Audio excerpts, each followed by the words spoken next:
We've already used blind throughout the training so far. Now we'll take a comprehensive look at the navigation and editing tools available in the blind displays. Let's go ahead and recall Snapshot 1. So we get some full screens here. And go ahead and press blind.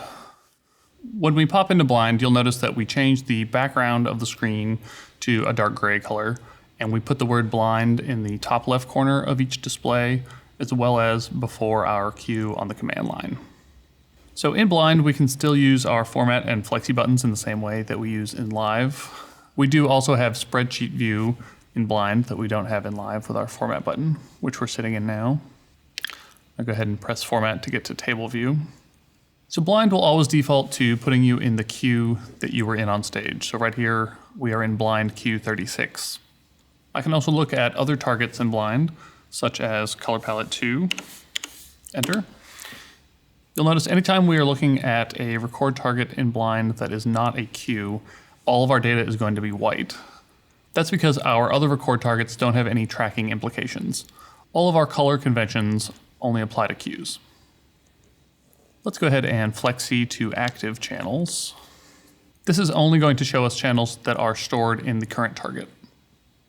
Another way to get into blind is to start from a target list. So let's pop back into live.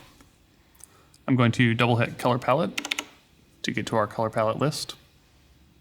And from here, I can select a target. We'll say color palette 5, enter. And I can push my edit soft key, which will take us into blind looking at the contents of that target. From here, I can use my next and last keys to switch through my color palette targets. If I type Q1 enter, it's going to show me Q1 in blind. And from here, I can also next and last to navigate. You'll notice we're looking at Q3 part 3 right now. If I go back into live and back into blind, it's going to put us back into Q36 in blind because that's where we were on stage. We can change that behavior in setup. So if we say displays, setup, if we go to user settings and then displays, you'll see an option to preserve blind queue. If I enable that, blind will always remember the last queue you were in blind and return there the next time you go back into blind. Let's take a look at how that works. Let's go into live. So we are in Q36, hit blind.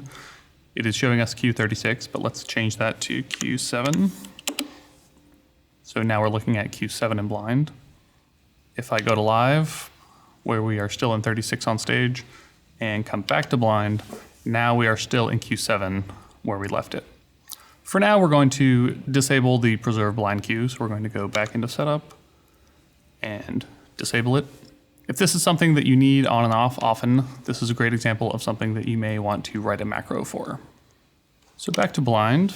Let's take a look again at our spreadsheet view. So we're going to press format to get there. And you'll see that by default, we are displaying all non-intensity parameters on channels that contain those.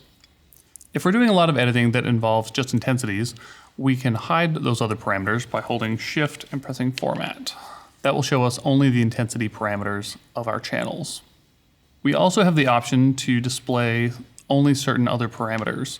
So for example, if we just want to see intensity and color, we can hold down our data key and touch our color tile in our CIA, and that will expose only the color parameters of all of our channels in blind.